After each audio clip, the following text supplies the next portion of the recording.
Good morning, students. Today we are going to discuss a new unit of fats and oils. Fats and oils पे जाने से पहले हम lipids के बारे में बात कर लेते हैं। लिपिड्स क्या होते हैं? Lipids are diverse in form and are defined by solubility in non-polar solvent. या they have insolubility in water. Lipids को हम यूज कहाँ करते हैं? हमारी बॉडी में पाए जाते हैं, एनर्जी की स्टोरेज में यूज किया जाता है, सेल मेम्ब्रेन का पार्ट होते हैं, केमिकल मैसेंजर्स का पार्ट होते हैं, फैट सॉल्युबल विटामिन्स का पार्ट होते हैं, और इनके और भी बहुत सारे डाइवर्स फंक्शंस हैं हमारी बॉडी में। हमें कहाँ कहाँ से मिलते हैं? प्लांट से भी मिलते हैं, एनिमल्स से भी मिलते हैं। फिर लिपिड्स की टाइप्स क्या है? लिपिड्स कई तरह के हैं, जैसे कि हमारे पास कुछ लिपिड्स हो जाते हैं जिनके अंदर फैटी एसिड प्रेजेंट होता है, जिनके स्ट्रक्चर में फैटी एसिड होता है। For example waxes, fats and oils. Fats and oils में आपके पास ट्राइग्लिसराइड्स आ जाते हैं या ट्राई एसाइल ग्लिसराइड बोलते हैं इनको। फॉस्फोलिपिड्स आ जाते हैं, स्फिंगोलिपिड्स आ जाते हैं। Then we have lipids without fatty acid. उसमें एग्जांपल आता है हमारे पास स्टेरॉइड्स का। स्टार्ट करते हैं। So these are the types of lipids. Lipids हमने किए थे दो तरह के थे, जिनमें फैटी एसिड प्रेजेंट होता है स्ट्रक्चर में और कुछ में फैटी एसिड प्रेजेंट नहीं होता। तो जिनमें फैटी एसिड प्रेजेंट है उसमें एग्जांपल आ जाती है हमारे पास प्रोस्टाग्लैंडिन्स की। प्रोस्टाग्लैंडिन्स हमारी बॉडी के अंदर पाए जाते हैं, जैसे PGE1, PGE2, PGG, PGM, इस तरह से मिलते हैं। अगर आपको फार्माकोलॉजी में कभी पढ़ा हो तो उसमें आते हैं हमारे पास प्रोस्टाग्लैंडिन इनहिबिटर्स आते हैं, तो वहां पे इनको यूज किया जाता, वहां पे इनका फंक्शन है। Then we have waxes. Waxes में क्या है? एक फैटी एसिड है और एक लॉन्ग चेन अल्कोहल है। उसके बाद हमारे पास आते हैं ट्राई एसाइल ग्लिसरोल्स। इनके स्ट्रक्चर में क्या होता है? एक ग्लिसरोल का मॉलिक्यूल है और 3 फैटी एसिड के मॉलिक्यूल हैं। कैसे जुड़े हैं ये? ग्लिसरोल के स्ट्रक्चर में हमारे पास 3 हाइड्रोक्सी ग्रुप होते हैं, 3 कार्बन है और उसी के साथ हर एक कार्बन के ऊपर एक हाइड्रोक्सी ग्रुप लगा है। वो जो हाइड्रोक्सी ग्रुप है उसमें से एक हाइड्रोजन निकल जाता है और फैटी एसिड का COOH वाला पार्ट है जो, वो इसके साथ जुड़ जाएगा और हमारे पास ट्राई एसाइल ग्लिसरोल बना देगा थ्रू एस्टर लिंकेज। यहाँ पे एक एस्टर बन जाता है। Then we have glycerophospholipids. इसमें क्या है? एक फैटी एसिड निकल के हमारे पास यहाँ फॉस्फेट ग्रुप आ जाता है और अमाइनो अल्कोहल लग जाती है। फिर स्फिंगोलिपिड्स आ जाते हैं। स्फिंगोलिपिड्स में क्या होता है? एक स्फिंगोसीन का मॉलिक्यूल होता है, साथ में फैटी एसिड लगा है, फॉस्फेट ग्रुप लगा है और अमाइनो अल्कोहल लगी है। उसी तरह से ग्लाइको स्फिंगोलिपिड्स आते हैं, उनमें स्फिंगोसिन के साथ फैटी एसिड और शुगर लगा है। फिर हमारे पास सेकेंड टाइप ऑफ लिपिड्स आते हैं जिनमें फैटी एसिड नहीं प्रेजेंट होता, उसमें आते हैं हमारे पास स्टेरॉइड। ये छोटा सा ये स्ट्रक्चर बनाया हुआ है, बेसिक न्यूक्लियस है स्टेरॉइड्स का। ये कहाँ पे मिलते हैं हमें? In the form of cholesterol, bile salt. Steroid hormones की फॉर्म में हमारी बॉडी में प्रेजेंट होते हैं। तो फैटी एसिड्स हम देख रहे थे कि इसमें लिपिड्स में होते हैं। तो फैटी एसिड्स क्या होते हैं? Fatty acids are carboxylic acids with long hydrocarbon chain. इसमें क्या है? अगर इस डायग्राम में आप देखें, यहाँ पे फैटी एसिड है, ये लॉन्ग चेन है और साथ में एक कार्बोक्सिलिक एसिड का ग्रुप लगा है। एक साइड पे हमारे पास क्या है? एसिड का ग्रुप है और दूसरी साइड पे हमारे पास हाइड्रोजन होंगे। हाइड्रोजन एटम्स एक लंबी चेन है कार्बन की, उससे अटैच्ड है। फैटी एसिड्स क्या है? They are the simplest lipids that exist in nature. इनका एक एंड जो हमारे पास COOH वाला एंड है, दूसरा एंड है जहां पे मिथाइल या हाइड्रोजन हाइड्रोकार्बन टेल है। तो ये एक साइड जो है वो पोलर है, दूसरी साइड जो है वो नॉन पोलर है, जिसकी वजह से फैटी एसिड्स जो है, क्योंकि नॉन पोलर पार्ट जो हाइड्रोकार्बन चेन है, ये वाला पार्ट जो है ये ज्यादा डोमिनेट कर जाता है, जिसकी वजह से जो लिपिड्स हैं ये वाटर में इनसॉल्युबल होते हैं या स्पेरिंगली सॉल्युबल होते हैं, कंप्लीटली सॉल्युबलाइज नहीं करते हैं। तो स्ट्रक्चर ऑफ फैटी एसिड में क्या है, हमारे पास एक हाइड्रोकार्बन चेन है जो हाइड्रोफोबिक होती है, वाटर को रिपेल करती है, और हमारे पास दूसरी तरफ क्या है, कार्बोक्सिलिक एसिड ग्रुप है, वो हाइड्रोफिलिक है, वाटर को अट्रैक्ट करता है। Then comes the classification of fatty acids. Fatty acids को हम तीन तरह से क्लासिफाई कर सकते हैं. First is based upon the length of carbon chain. Carbon chain कितनी लंबी है, उसमें हमारे पास आते हैं long chain fatty acids, medium chain fatty acids and short chain fatty acids. फिर सेकेंड टाइप हमारे पास आती है the degree of unsaturation. Unsaturation means presence और एब्सेंस ऑफ डबल बॉन्ड. किसी फैटी एसिड में डबल बॉन्ड है या नहीं है, उस बेसिस पे इसको क्लासिफाई कर सकते हैं. जैसे सैचुरेटेड और अनसैचुरेटेड फैटी एसिड्स में, सैचुरेटेड फैटी एसिड्स कौन से होंगे जिसमें कोई भी डबल बॉन्ड नहीं है. अनसैचुरेटेड कौन से होंगे जिसमें डबल बॉन्ड एक या एक से ज्यादा डबल बॉन्ड प्रेजेंट है. Then we have third classification based upon the location of double bond. Double bond किस पोजीशन पे पड़ा है उसके बेसिस पे भी फैटी एसिड्स को क्लासिफाई कर सकते हैं. For example omega 3 fatty acids, omega 6 fatty acids, इनका हम स्ट्रक्चर देखेंगे तो उससे हमें पता चलेगा कि ओमेगा 3 कौन सी पोजीशन है और ओमेगा 6 कौन सी पोजीशन है. अब पहले पे आते हैं, the length of carbon chain के बेसिस पे. शॉर्ट चेन फैटी एसिड्स में हमारे पास आ गया जिसमें कार्बन की जो चेन है वो 6 से कम है. इसमें एक एग्जांपल है ब्यूटायरिक एसिड की. इसमें क्या है, 1 2 3 4 चार ही कार्बन है, तो ये शॉर्ट चेन फैटी एसिड हो गया और साथ में एक कार्बोक्सिलिक एसिड ग्रुप लगा है. Then we have medium chain fatty acid जिसमें 6 से 10 कार्बन की चेन होगी. जैसे ये एक कार्बन फैटी एसिड है, फॉर एग्जांपल कैप्रिलिक एसिड. उसके बाद लॉन्ग चेन फैटी एसिड्स आते हैं. वो कौन से होंगे जिसमें 10 से ज्यादा या 12 से ज्यादा कार्बन की चेन होगी. इसमें आपके पास एग्जांपल आ जाती है पामेटिक एसिड, स्टीरिक एसिड, कोई भी एसिड आ सकता है जो हायर कार्बन चेन वाला. ये कुछ एग्जांपल्स हैं हमारे पास फैटी एसिड्स की. जैसे ब्यूटायरिक एसिड है, इसमें 4 कार्बन है. कैप्रोइक एसिड है, 6 है. कैप्रिलिक एसिड है, इसमें 8 है. देन कैप्रिक एसिड है, इसमें 10 है. तो ये हो गए हमारे पास शॉर्ट चेन वाले, जिसमें 8 10 और 12 हैं. ये हमारे पास मीडियम चेन वाले हो गए, जैसे लॉरिक एसिड हो गया. Then we have long chain fatty acids, for example myristic acid, palmitic acid, stearic acid, oleic acid, linoleic acid, linolenic acid. ये सारे एसिड्स ऐसे हैं जो नेचुरली हमें मिलते हैं. जैसे ब्यूटायरिक एसिड है, कैप्रोइक एसिड है, ये हमें बटर से मिलता है. कैप्रिलिक और कैप्रिक एसिड हमें कोकोनट ऑयल या पाम ऑयल में प्रेजेंट होता है. लॉरिक एसिड भी इसी में प्रेजेंट होता है.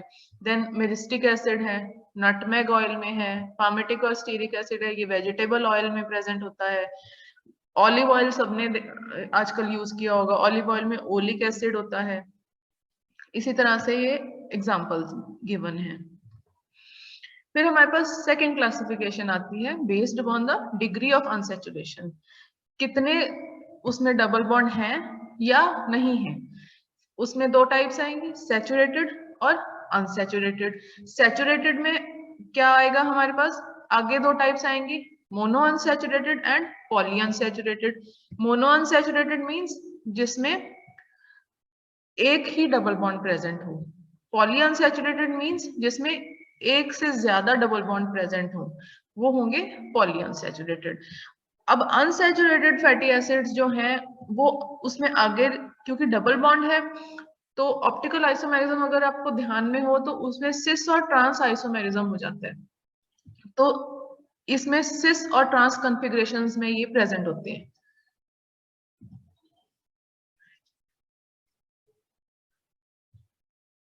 एक एक करके अब सैचुरेटेड और अनसैचुरेटेड की बात कर लेते हैं. सैचुरेटेड एसिड्स कौन से हो गए जिसमें कोई डबल बॉन्ड नहीं होगा, कार्बन कार्बन आपस में सिंगल बॉन्ड से जुड़े होंगे. अनसैचुरेटेड कौन से हो गए जिसमें कार्बन कार्बन के बीच में एटलीस्ट एक डबल बॉन्ड प्रेजेंट होगा. इसमें हमारे पास जैसे ये एग्जांपल है, ये स्टीरिक एसिड के एग्जांपल है, सैचुरेटेड है. यहाँ पे हमारे पास ओलिक एसिड है, ये हमारे पास बेंट फॉर्म में है, ये अनसैचुरेटेड है। इसमें यहाँ पे बीच वाली सेंटर वाली पोजीशन पे डबल बॉन्ड है।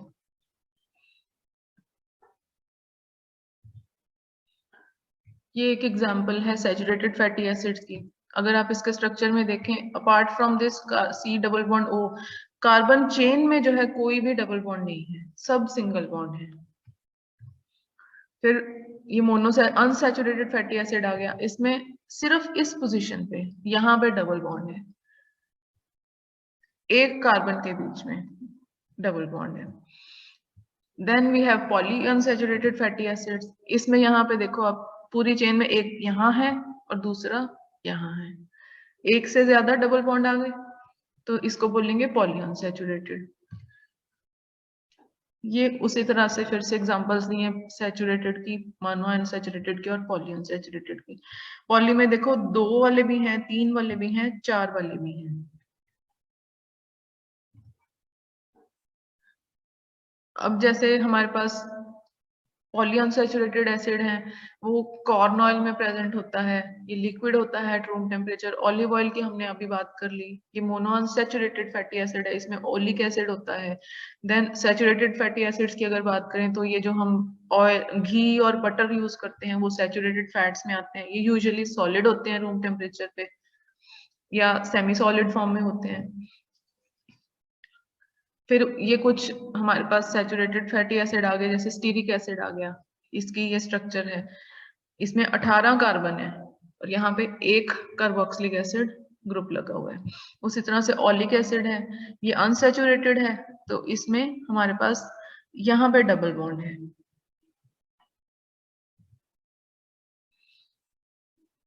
अब हम सिस ट्रांस फैटी एसिड्स की बात कर लेते हैं। हमने अनसैचुरेशन में बात की कि सिस फॉर्म में भी एग्जिस्ट कर सकता है और ट्रांस फॉर्म में भी एग्जिस्ट कर सकता है। सिस फॉर्म में ये है हमारे पास सिस फॉर्म, मतलब ये थोड़ा बेंट हो जाता है, एक यू शेप्ड स्ट्रक्चर बना लेता है ये। और ट्रांस में क्या होता है कि ये सारी जो चेन है वो स्ट्रेट रहती है। जो हमारे नेचुरली अकरिंग फैटी एसिड्स हैं जो हम यूज करते हैं, लेते खाते हैं, those occur in cis form, वो हमेशा सिस फॉर्म में होते हैं। जब हम उनको हीट करते हैं या बहुत ज्यादा टेम्परेचर पे उसको बर्न करते हैं तब वो ट्रांस में कन्वर्ट हो जाते हैं। अब क्या रीजन है कि ये सिस वाले जो हैं वो बेंट से क्यों है? जैसे ये देखो यहाँ पे इस डायग्राम में, यहाँ पे ये सिस है। पहली बात, सिस और ट्रांस होता क्या है, एक डबल बॉन्ड है यहाँ पे 2 कार्बन्स के बीच में, उनके अराउंड जो हाइड्रोजन्स लगे हैं अगर दोनों एक ही साइड पे होंगे उसको बोलेंगे सिस, और अगर एक हाइड्रोजन इधर होगा और दूसरा हाइड्रोजन उसके ऑपोजिट होगा that will be called trans. तो इनकी पोजीशन की वजह से इनकी जो फॉर्मेशन है वो अलग अलग हो जाती है। कैसे होती है? ये कार्बन इसका हाइड्रोजन और ये इस कार्बन इसका हाइड्रोजन, डबल बॉन्ड होने की वजह से बॉन्ड लेंथ कम हो जाती है और उसकी वजह से इन दोनों के बीच में जो हाइड्रोजन्स हैं इनमें रिपल्शंस बढ़ जाती हैं, ये एक दूसरे को धकेलना शुरू कर देते हैं। इनको धकेलने की वजह से स्ट्रक्चर पे इम्पैक्ट आता है, तो वो जो सारी चेन है वो अपने आप को रीअरेंज करके इस तरह से बेंट फॉर्म में बना लेती है। तो इस वजह से सिस जो है वो आपस में रिपेल करते हैं हाइड्रोजन्स, और जो आपका फैटी एसिड है वो बेंट हो जाता है। और ट्रांस के केस में क्या होता है, ये हाइड्रोजन इधर है, ये इधर है, इसमें क्या है, दोनों हाइड्रोजन्स दूर होने की वजह से कोई रिपल्शन नहीं होती है, जिसकी वजह से जो चेन है आपकी स्ट्रेट रहती है। जैसे ये ओलिक एसिड है, ये सिस ओलिक एसिड है, ये ट्रांस ओलिक एसिड है। इसमें बहुत क्लियरली समझ आ रहा है कि ये हाइड्रोजन्स दोनों बेंट होने की वजह से दूर दूर हो गए। अदरवाइज अगर ये बेंट नहीं होती स्ट्रक्चर तो ये पास पास आते एक दूसरे को रिपेल करते। यहाँ पे तो कोई रिपल्शन की चक्कर ही नहीं है। सिस ट्रांस की थोड़ी और बात कर लेते हैं। सिस क्या है, हमारे पास नेचुरली अकरिंग होते हैं जो फैटी एसिड्स उनमें प्रेजेंट होते हैं।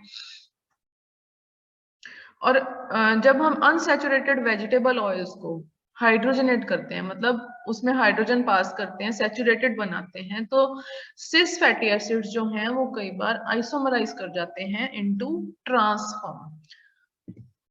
जैसे ये सिस है, हमने हाइड्रोजन पास की, यहाँ पे ये डबल बॉन्ड निकल जाएगा, तो ये क्या करेगा, ये चेन जो है वो सीधी हो जाती है। और एट टाइम्स यहाँ पे तो एक बॉन्ड दिखाई दे रहा है, जब हमारे पास ज्यादा अनसैचुरेटेड बॉन्ड्स है, कोई यहाँ पे भी है, यहाँ पे भी है, तो उस केस में ये ट्रांस में कन्वर्ट हो जाते हैं। और जो ट्रांस फैटी एसिड्स हैं, हमें पता है कि ये बहुत डेंजरस होते हैं, हार्ट डिजीजेस में या कैंसर कॉजिंग में ये कंट्रीब्यूट करते हैं। इसीलिए कभी आपने ध्यान दिया हो, आजकल जो मार्केटेड प्रोडक्ट्स आते हैं जिनमें थोड़ा बहुत भी ऑयल होता है, उस पे लिखा होता है, मेंशन किया होता है नो ट्रांस फैट, क्योंकि ट्रांस फैट जो है that is carcinogenic and contributes to heart diseases. अब इसका करते हैं हम पॉलीअनसैचुरेटेड फैटी एसिड का, जिसमें हमने देखा था ओमेगा 3 ओमेगा 6 वाला, कि किस पोजीशन पे ओमेगा आता है। जैसे ये एक फैटी एसिड है लिनोलिक एसिड। लिनोलिक एसिड में हमारे पास यहाँ पे डबल बॉन्ड है, यहाँ पे डबल बॉन्ड है, यहाँ पे 3 जगह पे डबल बॉन्ड है, और यहाँ पे हमारा COH ग्रुप है। 1 2 3 4 5 6 7 8 9 10 11 12 13 14 15 16 17 18 18 कार्बन चेन है। इधर से अगर चलें तो यहाँ पे नंबर कुछ और आता है। जब हम ओमेगा 3 और ओमेगा 6 की बात करते हैं, तो हम नंबरिंग कार्बोक्सिलिक एसिड एंड से नहीं शुरू करके इस साइड से स्टार्ट करते हैं। हम ओमेगा 1 इसको देंगे, ओमेगा 2 इसको देंगे, ओमेगा 3 इसको देंगे, तो सबसे पहला बॉन्ड आया ओमेगा 3 पोजीशन पे, तो it will be called omega 3 fatty acid. उसके बाद बॉन्ड आया हमारे पास 6 पे और 9 पे, पहले पे आ गया मतलब ओमेगा 6 ओमेगा 3 है। उसी तरह से दूसरी एग्जांपल ले लेते हैं लिनोलिक एसिड की। लिनोलिक एसिड में इधर से फिर ओमेगा स्टार्ट करते हैं, 1 2 3 4 5 6, मतलब 6th पोजीशन पे लिनोलिक एसिड आया, तो ये हो गया आपके पास ओमेगा 6 फैटी एसिड। अब ये ओलिक एसिड है, इसमें यहाँ पे इस पोजीशन पे आ रहा है, नंबरिंग देखते हैं 1 2 3 4 5 6 7 8 9, तो ये ओमेगा 9 हो गया। ओमेगा 3 और ओमेगा 6 जो है वो हमारे पास असेंशियल होते हैं, ओमेगा 9 जो है वो नॉन असेंशियल होते हैं। अब आता है फैटी एसिड्स का नॉमेनक्लेचर, कि इनको नाम कैसे देते हैं। दो सिस्टम है हमारे पास, एक है IUPAC सिस्टम, एक है हमारे पास सिस्टमैटिक सिस्टम। सिस्टमैटिक सिस्टम जो पुराना चला आ रहा है, और IUPAC में हम अलग तरह से नेमिंग करते हैं।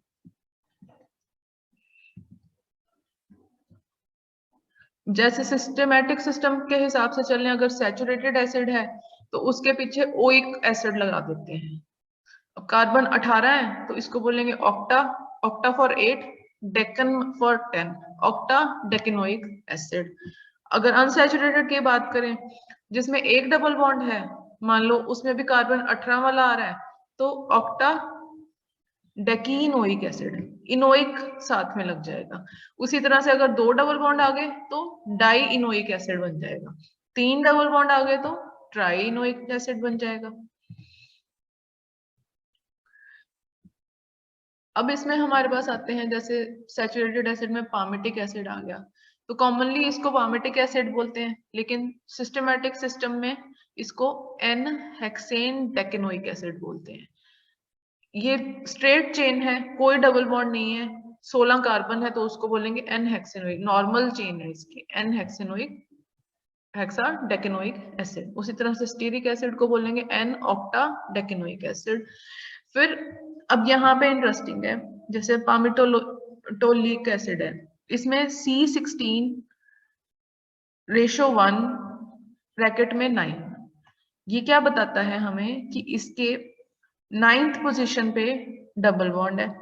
1 का मतलब क्या है कि एक डबल बॉन्ड है, एक डबल बॉन्ड 9th पोजीशन पे है, और वो सिस है या ट्रांस है उसकी स्ट्रक्चर से हमें पता चल जाएगा। तो इसलिए इसको बोल देंगे C16:1,9 पामेटोइलिक एसिड, या सिस्टमैटिक सिस्टम में सिस 9 हेक्साडेकेनोइक एसिड।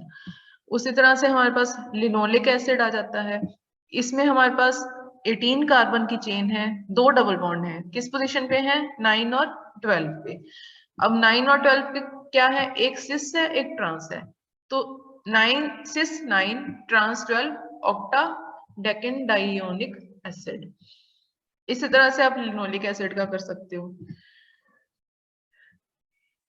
फिर अगर हम ओमेगा के हिसाब से करें इनकी नेमिंग, कार्बोक्सिलिक एंड से करेंगे तो ये आएगा नाम, और मिथाइल एंड से करेंगे तो इसका ओमेगा 7 आ जाएगा, ओमेगा 9 या ओमेगा 6, ओमेगा 3 या ओमेगा 6 आ जाएगा, बेस्ड अपॉन कि जो डबल बॉन्ड है वो किस पोजीशन पे आ रहा है।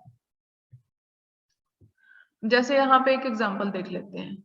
ये लिनोलिक एसिड है हमारे पास, इसमें इधर से नंबरिंग नहीं करेंगे हम, इधर से नंबरिंग शुरू करेंगे अगर हमें देखना है कि कौन सी पोजीशन पे ओमेगा आ रहा है। 1 2 3 4 5 6 7 8 9th पोजीशन पे, तो ये ओमेगा 9 हो गया। टोटल नंबर ऑफ कितने हैं? 1 2 3 4 5 6 7 8 9 10 11 12 13 14 15 16 17 18। तो C18 is to 2 9 12, सॉरी ये इसका नीचे, ये ऊपर वाले थे। C18 था ये, is to 1, एक डबल बॉन्ड है, कौन सी पोजीशन पे है? ओमेगा 9 पे। तो ये हो गया इसका पूरा नाम, C18 is to 1 9 ओलिएट। देन इसकी बात कर लेते हैं। यहाँ पे इसके डबल बॉन्ड आ रहा है 6th पोजीशन पे, फिर 7 8 9 पोजीशन पे। और अगर इधर से स्टार्ट करें 1 2 3 4 5 6 7 8 9 10 11 12 13 14 15 16 17 18, C18 है, 2 पोजीशंस पे है, ये 2 पोजीशंस पे है। पोजीशन कौन सी है? एक है हमारे पास, ये 6 आएगा और 9 आएगा, 9 और 12 नहीं आएगा। 1 2 3 4 6 7 8 9th पोजीशन पे है। फिर ओमेगा 3 की बात कर लेते हैं, इसमें 3rd पोजीशन पे आ रहा है, और 4 5 6 पोजीशन पे आ रहा है। तो हमेशा ओमेगा की नंबरिंग इस साइड से शुरू करनी है। अब इसी में एक और एग्जांपल दिया है, अगर हमने इस तरफ से नंबरिंग शुरू करनी है तो इसको कार्बोक्सिलिक एसिड को नंबर 1 देंगे, और फिर देखेंगे डबल बॉन्ड कहाँ पे आ रहा है। ये डबल बॉन्ड इस पोजीशन पे आ रहा है, तो 9 और 10 के बीच में आ रहा है, तो उसको बोलेंगे delta 9 10 octadecanoic acid. Octa डेकेनोइक मतलब 18 इसमें आपके पास कार्बन चेन है, इन मतलब एक डबल बॉन्ड आ गया। और इसको सिंप्लीफाई करना है तो 9 ऑक्टा डेकेनोइक एसिड भी बोल सकते हो, क्योंकि 9 के आगे 10 के साथ ही होगा, 8 के साथ नहीं होगा, आगे की तरफ जाएगी नंबरिंग डबल बॉन्ड। फिर हमारे पास ये कुछ आते हैं फैटी एसिड्स, जिनके एग्जांपल्स और उनके सिस्टमैटिक नेम्स हैं। Then we have triglycerides. Triacyl glycerols क्या होते हैं हमारे पास? These are tri fatty acid esters of glycerol. Starting में हमने किया था जहां पे हमने लिपिड्स की क्लासिफिकेशन की कि ट्राइएसाइल ग्लिसरोल्स किसके बने होते हैं। ये हमारे पास एक ग्लिसरोल का मॉलिक्यूल है, इसमें ये 3 कार्बन की चेन है, और तीनों कार्बन के ऊपर हमारे पास OH ग्रुप लगा है। यहाँ पे एक फैटी एसिड का मॉलिक्यूल आएगा, और वो क्या करेगा, यहाँ से इसमें से वाटर निकलेगा और खुद यहाँ पे लग जाएगा। COH में से OH निकलेगा और इसका O, ये एक चेन ऐड होगी, फिर दूसरी होगी और तीसरी होगी, इसलिए इसको बोलते हैं ट्राइग्लिसराइड और ट्राइएसाइल ग्लिसरोल। ये जो ट्राइएसाइल ग्लिसरोल्स हैं यही हमारे फैट्स और ऑयल्स बनाते हैं। यूजुअली क्या होता है, फैट्स हमारे सॉलिड होते हैं एट रूम टेम्परेचर, और नॉर्मली हमें मिलते हैं ये एनिमल ऑयल से, और जो हमें प्लांट्स से मिलते हैं वो लिक्विड होते हैं रूम टेम्परेचर पे, एक्सेप्ट फॉर पाम ऑयल और कोकोनट ऑयल। फिर एक कुछ डिफरेंसेस आ जाते हैं फैट्स और ऑयल्स में। फैट्स क्या होते हैं, सॉलिड होते हैं या सेमी सॉलिड होते हैं at room temperature. Oils are usually liquid at room temperature. Second difference is fats contain large amount of saturated fatty acids. For example, हमारे पास stearic acid है, palmitic acid है. Oils में क्या होता है? Unsaturated fatty acids होते हैं. For example, oleic acid जैसे olive oil में present होता है. Then fats melt at high temperature, whereas oils melt at low temperatures. Fats do not have double bonds. Oils have double bonds. Fats जो है वो ज़्यादा stable होते हैं as compared to oils, and fats are obtained from animals, and oils are obtained from vegetable sources. ये वही same structure है. कैसे जुड़े हैं? ये ग्लिसरॉल है, यहाँ पे ये फैटी एसिड की चेन है, ये आपस में इस तरह से जुड़ जाते हैं. अब इसके जो फैटी एसिड जुड़ा है वो सैचुरेटेड भी हो सकता है, मोनो अनसैचुरेटेड भी हो सकता है, और पॉली अनसैचुरेटेड भी हो सकता है. So this is all for today. In the next lecture, we'll start with the reactions for fatty acids.